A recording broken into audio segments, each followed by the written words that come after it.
Hi guys, welcome back to my channel.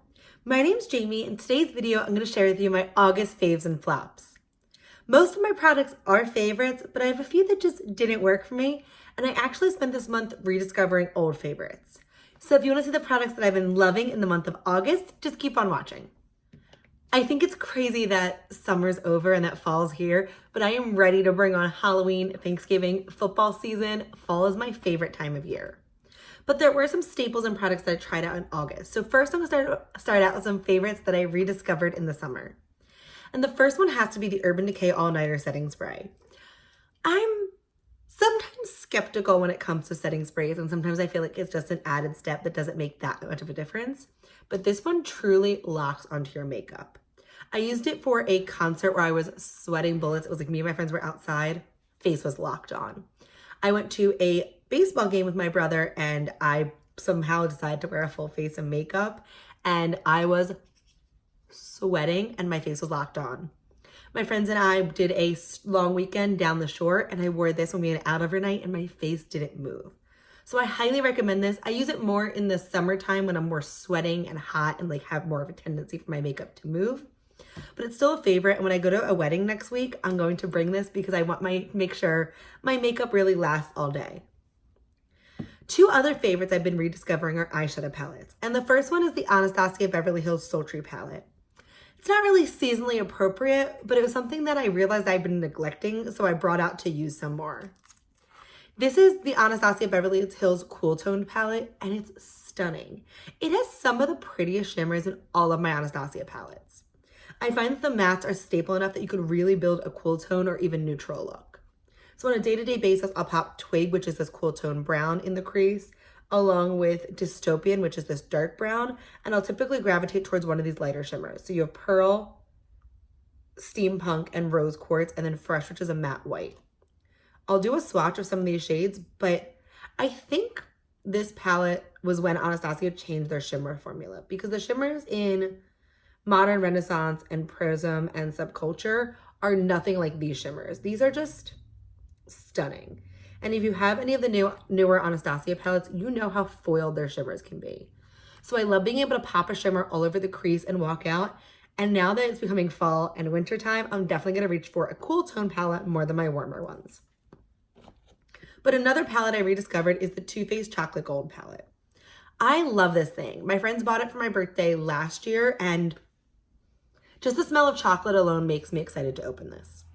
But I mentioned that I went down the shore for a long weekend with my friends and I bought the Jackie Aina palette and my Modern Renaissance palette. I like this palette because it's all these pretty pops of shimmers. I'm wearing this shade called Gold Dipped on my lid right now, and I just love how easy to work with this is.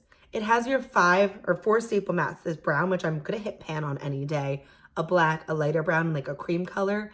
And then all these shimmers, it's so easy to pop something on the lid and you can go for like a neutral look or an everyday look. Love this rose gold shade called Classy and Sassy I use all the time. It's just a palette I wasn't showing as much love as I should have. So those are all of the old favorites I've been loving, and let's jump into some new things. So I just mentioned the Anastasia Beverly Hills and Jackie Aina palette, and this is already a favorite. I did film 2 looks in a review with this comparing to other Anastasia palettes. So if you haven't seen that, I'll have it linked up above in the description box down below. But I've used every shade in this palette on my eyes at this point. I just can't get over the packaging. But this is what the inside looked like, and I've used every shade.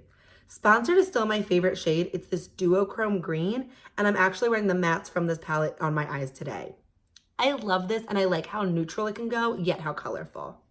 The only shade that I'm kind of about is Zam, because Zam has more of a glitter texture than a shimmer texture. I don't know if you're able to tell, but it is more chunky and definitely shows the more fallout. But I've worn this palette to work several times where I'll put Soleil on the lid and just use the mattes, and I love it.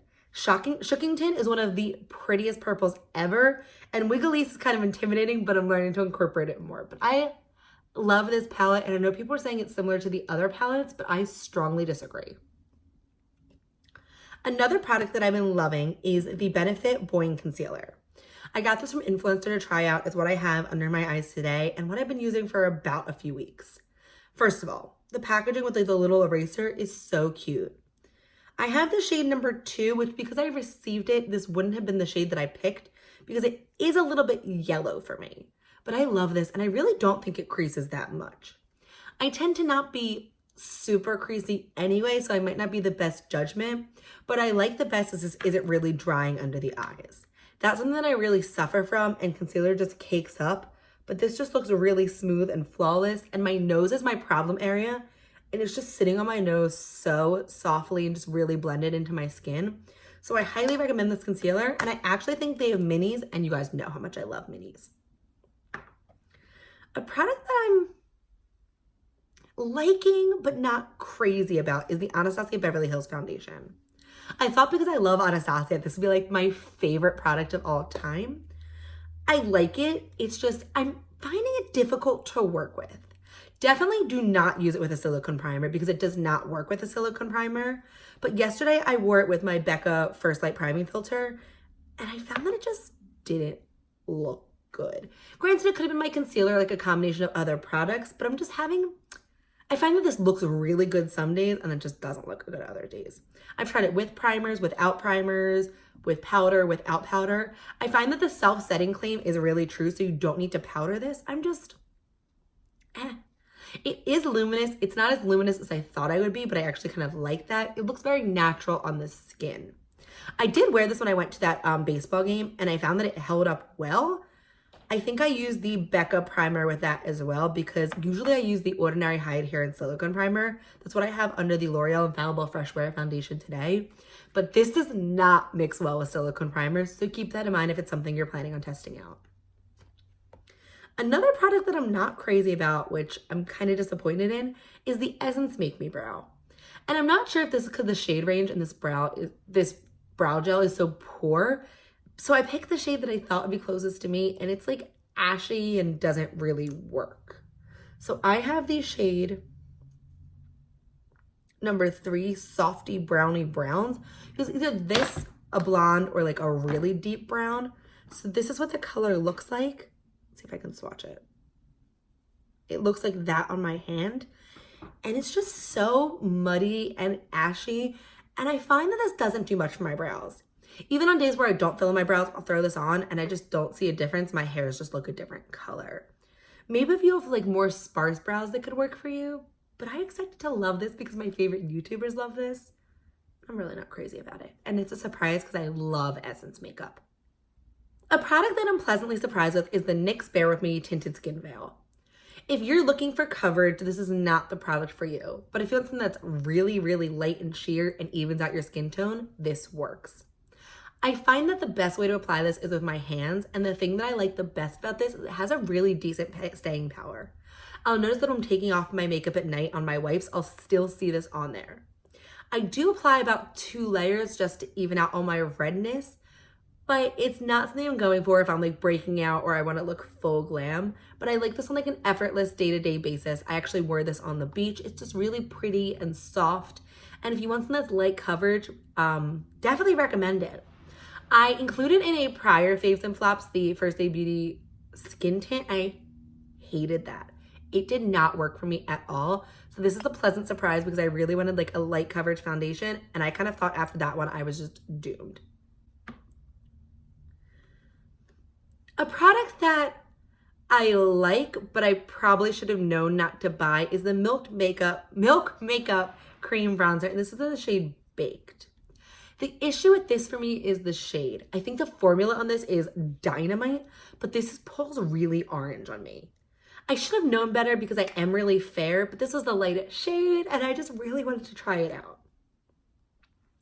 So that's what the bronzer looks like, and I can blend it out real quick with a sponge. And I find that it works, but I have to be very delicate with how I apply this because it can pull extremely warm. So that's it blended out, and you can definitely see it's a warmer toned bronzer.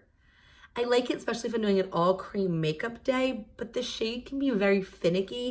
And if I have my undertones and just my skin complexion, it can sometimes look muddy. A bronzer with the perfect undertone for my skin is the e.l.f. Primer Infused Bronzer in the shade Forever Sun-Kissed. It's what I have on right now, and I love this so much, especially this shade in particular if you're fair to light skin tones. I find this formula is buildable, it's not patchy, it's smooth, and it just has a great undertone. It's more on the cooler side, but still leans slightly neutral, so it's not like you're contouring with a bronzer. I love it. It's $4 or $5 because e.l.f. is super affordable, and this line is out now. I found it at Ulta because I did purchase it in an Ulta haul in the summer, but I was just at Ulta yesterday and I picked up a few products, and I saw this there as well. It's such a smooth, finely milled powder. It's the bronzer that I have on today and the bronzer that I'm wearing most times. It's right there, and you can see that the undertone's much cooler as opposed to this orange undertone in the Milk Makeup bronzer. I highly recommend this for a few dollars. I'm not sure how deep the shade range goes, so if you have a darker skin tone, this might not work for you. But if your skin tone's around mine, and for reference, I have the Anastasia foundation in the shade 130N, Too Faced Born This Way Snow, NARS Mont Blanc, this might be your new favorite bronzer. And the last product that I want to touch upon is another highlighter that I've rediscovered, and this is Urban Decay Sin. I find that I don't really gravitate towards this in the winter because it can feel a little bit dark on me. It's the highlighter I have today, and as you can see, it's beautiful. It's a gorgeous like champagne-y color, but it is darker than some of the highlighters I like. But I love this formula. I used it as an eyeshadow yesterday and just sat so nice. I find that it really blends in and melts with the skin really nicely and doesn't really look like you're wearing a strip of highlighter. It's such a pretty formula, but I'm fearful that Urban Decay is discontinuing this. There's Sin right there.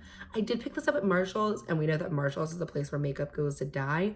So if you can find this in stores or at like TJ Maxx, Marshall's, Nordstrom Rack, any of those, and you can find a shade that works for you, I love this. This has been my #1 go-to highlighter in the summer, and I'm planning on using it as long as I have a little bit of color left in my skin. But that's gonna wrap up all of my monthly faves and fails for August. What products did you try out in August that you loved, and what products just didn't work out with you? I'd love if you let me know down below. If you liked this video, I hope you'll consider giving it a thumbs up and subscribing to my channel.